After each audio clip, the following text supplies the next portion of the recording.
आणि पाकिस्तानच्या डिजिओनमध्ये संध्याकाळी चर्चा होणार आहे। शांतता प्रस्थापित करण्याबाबत बैठकीत ही चर्चा होईल। तसंच शस्त्रसंधीवरही चर्चा होणार आहे, तर भारत पीओके बाबतही चर्चा करेल अशी माहिती सूत्रांनी दिली। पंतप्रधान मोदींच्या निवासस्थानी महत्त्वाच्या बैठकीचं आयोजन करण्यात आलं होतं। या बैठकीला लष्कर प्रमुखांसह सीडीएस अनिल चौहानही हजर होते। यावेळी शस्त्रसंधीनंतरच्या घडामोडींवर तिघांमध्येही चर्चा झाली। पाकिस्तानला आंतरराष्ट्रीय स्तरावर बेनकाब करण्यासाठी भारत आणखी एक पाऊल पुढे टाकतोय। संयुक्त राष्ट्रांच्या समितीच्या आगामी बैठकीत भारत पहलगाम हल्ल्याचे ठोस पुरावे मांडणार आहे आणि यातून पाक सैन्याचे आणि दहशतवादी संघटनांचे संबंध उघडकीस येतील। भारत-पाक युद्धादरम्यान इस्रोनंही महत्त्वाची भूमिका बजावली आहे। इस्रोचे 10 उपग्रह 24 तास पाकवर लक्ष ठेवून होते, अशी माहिती इस्रोचे अध्यक्ष व्ही नारायणन यांनी दिली। भारताकडे सुमारे 1 डझन गुप्तचर आणि पाळत ठेवणारे उपग्रह आहेत। यामध्ये कार्टोसॅट आणि रिसॅट मालिका तसंच इमीसॅट आणि मायक्रोसॅट मालिका समाविष्ट आहे।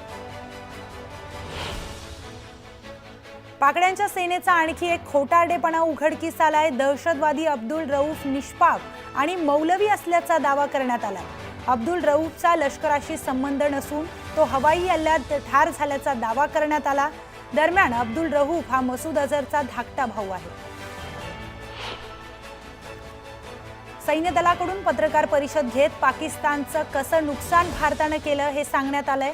पाकिस्तानचे अनेक लढाऊ विमानं पाडल्याचा दावा एअर मार्शल अवधेश कुमार भारती यांनी केला। पाकिस्तानच्या हवाई दलाचं भारतानं मोठं नुकसान केल्याचं भारतीय लष्कराने सांगितलं। भारताच्या प्रत्युत्तरात पाक हवाई दलाला एक मोठा फटका बसल्याचाही दावा करण्यात आलाय। डिफेन्समधील सूत्रांच्या माहितीनुसार भारतीय वायुसेनेनं एलओसी न ओलांडताच थेट दहशतवादी ठिकाणांना लक्ष्य केलंय। या कारवाईत राफेल, सुखोई 30, MKI आणि मिराज 2000 सारख्या आधुनिक फायटर जेट्सचा वापर करण्यात आला। त्यानंतर पाकिस्तानमधील एअरबस आणि अन्य सैनिकी ठिकाणांवर हल्ला करण्यासाठीही या विमानांचा वापर करण्यात आलाय। भारताने पाकव्याप्त काश्मीरमधील दहशतवाद्यांचे अनेक अड्डे उद्ध्वस्त केलेत। दहशतवाद्यांच्या ठिकाणांना लक्ष्य करण्यासाठी ऑपरेशन सिंदूर अंतर्गत स्पाइस 2000 आणि स्काल्प मिसाईलचा वापर करण्यात आला। अचूक हल्ला आणि दीर्घ पल्ला यासाठी ही क्षेपणास्त्रे ओळखली जातात। तसंच बंकर उद्ध्वस्त करण्यासाठी ही क्षेपणास्त्रे योग्य मानली जातात।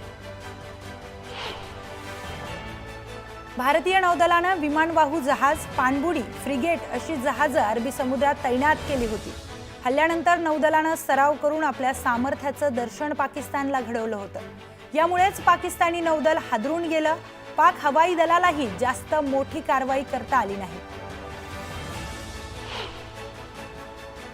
राज्याच्या सुरक्षेच्या दृष्टीनं फडणवीस सरकार अलर्ट मोडवर आले। वर्षा बंगल्यावर मुख्यमंत्री देवेंद्र फडणवीसांनी बोलावलेल्या बैठकीत लष्करी अधिकाऱ्यांसह प्रशासकीय अधिकाऱ्यांचीही बैठक पार पडली। या बैठकीला लष्कर, नौदल, वायुदल आणि कोस्ट गार्डचे प्रतिनिधीही उपस्थित होते। भारत आणि पाकिस्तानमधील युद्धबंदीनंतर पंतप्रधानांच्या निवासस्थानी एक उच्चस्तरीय बैठक पार पडली। यावेळी तिन्ही लष्कर प्रमुखांसह संरक्षण मंत्री, परराष्ट्र मंत्री देखील बैठकीला उपस्थित होते। आज दोन्ही देशांच्या लष्करी ऑपरेशन्स महासंचालकांची बैठक होणार आहे। BLAने पाकिस्तानला आव्हान दिलंय। दहशतवादी राष्ट्राला घेराव घालण्यास तयार आहोत असं BLAनं म्हटलं असून त्यांनी भारताला समर्थन मागितलं। मंत्री गुलाबराव पाटलांनी पंतप्रधान नरेंद्र मोदींचं कौतुक केलंय। तुम्ही 1 मारणार तर आम्ही 100 मारणार, हे आपल्याला मोदीजींनी दाखवून दिलं। राज्यात, देशात आणि जगात भारताचं वट आहे असंही ते म्हणाले। युद्धजन्य परिस्थितीमुळे पुणे, मुंबई, ठाण्यासह राज्यभरातील किरकोळ तसंच घाऊक बाजारात अन्नधान्य खरेदीसाठी गर्दी होऊ लागली होती। मागील 2 ते 3 दिवसात गहू, ज्वारी आणि बाजरीच्या दरात क्विंटल मागे 100 रुपयांनी वाढ झाली। भारत-पाकिस्तानमधील संघर्षाच्या पार्श्वभूमीवर मुंबईतील नागरी संरक्षण दल सक्रिय झाले। दलानं सध्या विविध रहिवासी सोसायट्यांमध्ये मॉक ड्रिल आणि ब्लॅकआउटच्या परिस्थितीचं कसं करायचं त्याचं प्रशिक्षण सुरू केलं।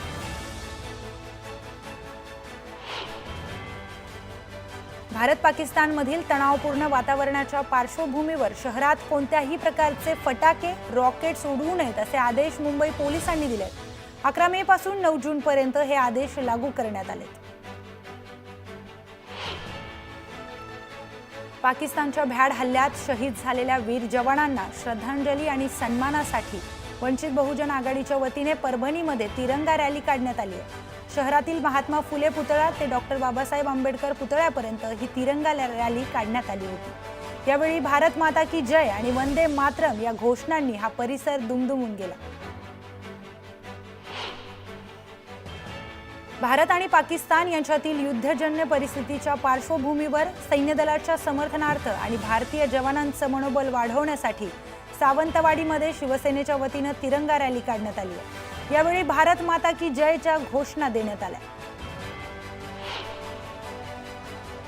भारतीय सैन्याच्या शौर्याला सलाम करण्यासाठी आणि त्यांचं मनोधैर्य वाढवण्यासाठी पैठणमध्ये नागरिकांनी भव्य तिरंगा रॅली काढली आहे. यावेळी नागरिकांमध्ये देशभक्तीचा उत्साह पाहायला मिळाला. मावळ तालुक्यातील पांडवकालीन श्री क्षेत्र गोरावडेश्वर शिवमंदिरात भारतीय सीमेवर असलेल्या जवानांसाठी अभिषेक करण्यात आला. यावेळी सीमेवरील जवानांच्या सुरक्षेसाठी पूजा करत प्रार्थनाही करण्यात आली. शेतकऱ्यांना कर्जमाफी करून घ्यायची असेल तर एकत्रित येत मुंबई पुण्याचा भाजीपाला आणि शेतमाल 8 दिवसांसाठी बंद करू, मग बघा सरकार कसं तुमच्या दारात येईल असा सल्ला शेतकरी संघटनेचे नेते रविकांत तुपकरांनी दिला.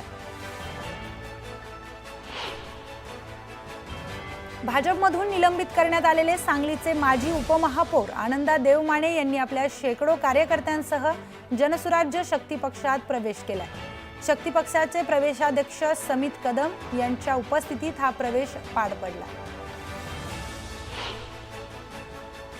लाडकी बहीण योजनेच्या लाभार्थी महिलांसाठी एक महत्त्वाची माहिती समोर आली आहे.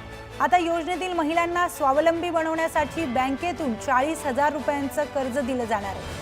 याबाबत सरकार प्रयत्नशील असून त्याबाबतचा विचार सुरू आहे अशी घोषणा उपमुख्यमंत्री अजित पवार यांनी दिली. लाडकी बहीण योजना बंद होईल अशा केवळ अफवा विरोधकांकडून पसरवल्या जात आहेत. मात्र तुम्हाला 2100चा हप्ता भेटणार, त्यामुळे तुम्ही काळजी करू नका, टेन्शन घेऊ नका असं म्हणत लाडक्या बहिणींना मंत्री गुलाबराव पाटील यांनी ग्वाही दिली. राष्ट्रीय स्वयंसेवक संघाचा तृतीय संघ शिक्षा वर्गाला आजपासून सुरुवात झाली आहे.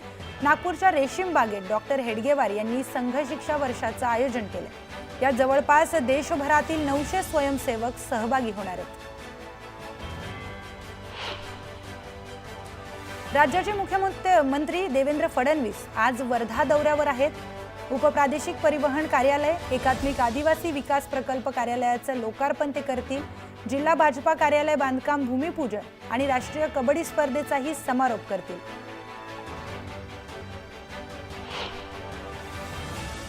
राष्ट्रवादी काँग्रेसच्या अजित पवार गट आणि शरद पवार गट एकत्रीकरणाचा अद्याप कुठलाच प्रस्ताव आलेला नाही, याची केवळ माध्यमांमध्येच चर्चा आहे अशी प्रतिक्रिया प्रफुल्ल पटेल यांनी दिली. आम्ही पक्षातील सर्व प्रमुख मंडळी बसून चर्चा करू असंही ते म्हणाले. वाशिममध्ये पाणी टंचाईच्या पार्श्वभूमीवर फळबागांना जगवण्यासाठी शेतकऱ्यांना मोठी धडपड करावी लागते. ट्रॅक्टरला टाकी जोडून शेतकऱ्यांना दूरवरून पाणी आणावं लागतंय. प्रत्येक झाडाला पाणी टाकून ही झाडं वाचवण्याचा प्रयत्न सुरू आहे. जालना जिल्ह्यातील काही गावांमध्ये तीव्र पाणी टंचाईची समस्या भासू लागली आहे. जवळपास 80 गावं, 22 वाड्यांना 137 टँकरद्वारे पाणी पुरवठा केला जातो. तर दुसरीकडे 154 गावातील 183 विहिरी पाण्यासाठी अधिग्रहित करण्यात आल्या. धरण उशाला आणि कोरड घशाला या म्हणीला तंतोतंत जुळणारा तालुका म्हणजे शहापूर. धरणांचा तालुका म्हणून ओळख असलेल्या शहापूर तालुक्याची मात्र तहान भागलेली नाही. शहापुरातील गावपाड्यांची पाण्याची दाहकता अजूनही कायम आहे. बीड जिल्ह्यातील मैदा गावात निर्माण झालेली पाणी टंचाईची समस्या लक्षात घेता तलावाचं खोलीकरण आणि रुंदीकरणाचं काम हाती घेण्यात आलंय. गावातील तलाव दुरुस्ती, नदी खोलीकरण आणि बंधारा खोलीकरण यांसारखी कामं आता लोकसहभागातून होत आहेत.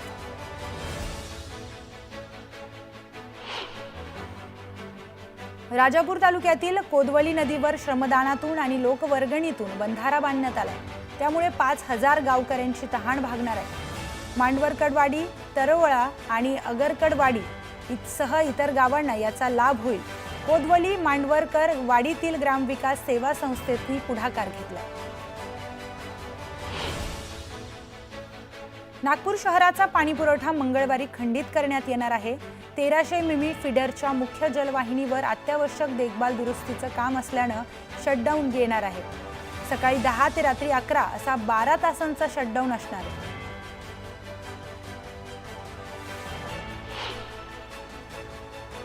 हिराबाग वॉटर वर्कर्स मधून जलभवन विश्रामबाग टाकीला जाणारा पंप नादुरुस्त झाल्यानं सांगलीतील निम्म्या शहराला 3 दिवस अपुरा पाणीपुरवठा होतोय, अशी माहिती महापालिका पाणीपुरवठा विभागाकडून देण्यात आली।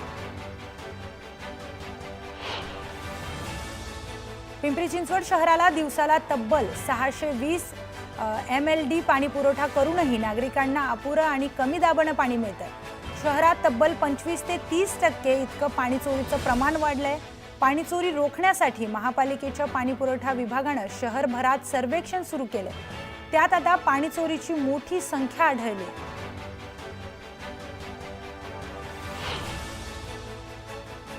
विक्रमगड तालुक्यातील साखरे पाटील पाड्यातील ग्रामस्थ पाणी टंचाईनं त्रस्त झाले आहेत। हंडाभर पाण्यासाठी त्यांना दररोज 1.5 किलोमीटर इतकी पायपीट करावी लागते। इथल्या विहिरी आटल्या असून टँकर येण्यासाठी रस्ताच नसल्यानं त्यांना आता ही पायपीट करावी लागते। नाशिकच्या बागलाण परिसरात पावसाचा धुमाकूळ सुरूच आहे। मुसळधार पावसानं शहराला झोडपून काढले।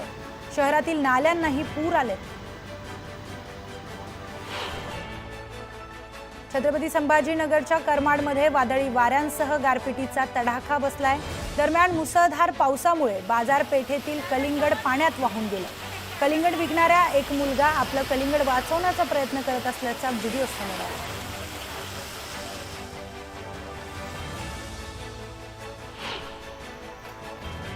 नाशिकमध्ये मागील 2 दिवसात झालेल्या अवकाळी पावसामुळे मोठं नुकसान झालंय। शहरात 25 पेक्षा जास्त झाडांची पडझड झाली आहे, तर कार, रिक्षा, दुचाकींचंही मोठं नुकसान झालं। रत्नागिरी जिल्ह्यात यंदा वातावरणाच्या बदलाचा आंबा पिकाला फटका बसलाय। त्यामुळे आंबा पिकांचं मोठं नुकसान झालं। मात्र दुसरीकडे काजू पिकानं कोकणातील बागायतदारांना तारले। पाटण तालुक्यातील ढेबेवाडी परिसराला जोरदार पावसानं झोडपून काढलंय। रस्त्यासह शेतात मोठ्या प्रमाणात पाणी साचले, तर परिसरातील अनेक झाडंही उन्मळून पडली आहेत। मात्र उकाड्यापासून दिलासा मिळाल्यानं नागरिकही सुखावले। वाशिमच्या रिसोड जवळ अनेक अवकाळी पावसाने हजेरी लावली। या पावसामुळे उन्हाळी मूग, भुईमूग, भाजीपाला या पिकांसह आंबा बागांचंही मोठं नुकसान झालं। रावेर तालुक्यातील खानापूरसह परिसरात अवकाळी पावसानं जोरदार हजेरी लावली। वादळी वाऱ्यासह जोरदार पावसामुळे केळी पिकांसह रब्बी हंगामातील मका, ज्वारी आणि बाजरी त्याचबरोबर हळद पिकांचंही मोठं नुकसान झालं। लातूर शहरासह जिल्ह्यातील काही भागात दुपारनंतर वादळी वाऱ्यासह अवकाळी पावसानं हजेरी लावली। अचानक आलेल्या नैसर्गिक संकटांमुळे लातूर शहरातील जनजीवन विस्कळीत झालं होतं। मात्र गर्मीनं हैराण झालेल्या लातूरकरांना काही अंशी दिलासा मिळाला।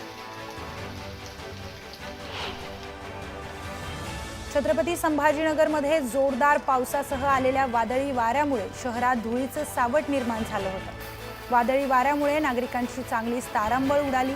मात्र बाजरी, कांदा पिकांसह चिकू आणि आंब्याच्या शेताचंही मोठं नुकसान झालं। मे महिन्यात सह्याद्रीच्या पर्वतरांगांवर इंद्रधनुष्याचं दर्शन झालं। अवकाळी पावसानं हजेरी लावल्यानंतर ऊन पावसाचा खेळ सुरू होता आणि यावेळीच इंद्रधनुष्याचं दर्शन झालं। यंदा मान्सून 27 मे पर्यंत केरळ किनाऱ्यावर पोहोचणार आहे। गेल्या 17 वर्षातील म्हणजेच 2008 पासून प्रथमच मान्सून नियोजित कालावधीच्या 4 दिवस आधी केरळमध्ये येणार आहे। सध्या मान्सून निकोबार बेटे, दक्षिण अंदमान समुद्र आणि पूर्व बंगाल उपसागराच्या काही भागांमध्ये पोहोचला। मान्सून लवकरच येण्याच्या तयारीत असल्यानं मान्सून पूर्व पावसाला सुरुवात झाली आहे. 12 ते 15 मे दरम्यान संपूर्ण देशाला येलो अलर्ट देण्यात आलाय. महाराष्ट्रातील सर्वच भागांमध्ये 12 ते 15 मे पर्यंत विजांच्या कडकडाटासह पाऊस पडेल. त्यातही आज पावसाचा जोर जास्त राहील असा इशारा देण्यात आलाय. विदर्भाच्या काही भागात तापमानाचा पारा पुन्हा 40 अंश सेल्सिअसवर गेलाय. विदर्भ आणि मध्य महाराष्ट्राच्या काही भागांमध्ये पावसाने हजेरी लावली. येलो अलर्ट यावेळी जारी करण्यात आला. जळगाव सुवर्ण नगरीत जीएसटी विना सोन्याचे भाव 94,700 रुपये प्रति तोळ्यावर आहेत, तर जीएसटी विना चांदीचे भाव 94,700 रुपये किलोंवर गेले. सोन्याच्या दरात 4,000ची घसरण झाली आहे, तर चांदीच्या दरात 6,000ची घसरण झाली.